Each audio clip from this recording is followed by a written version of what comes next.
Hi everyone, I've got a BMW 135 here. It's an M Sport. Just did a full service on this. I'm going to show you the location of the cabin filter basically on this one.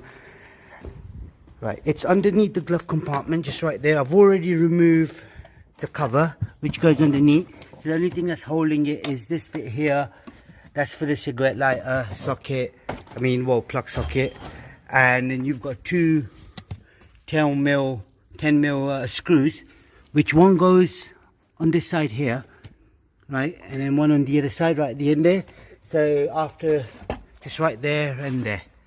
Okay, now to do it, it's the inside one here, which is this one I need to remove. You've only got 1, 2 and 3 screws that's holding it in place, so I need to undo these 3 screws.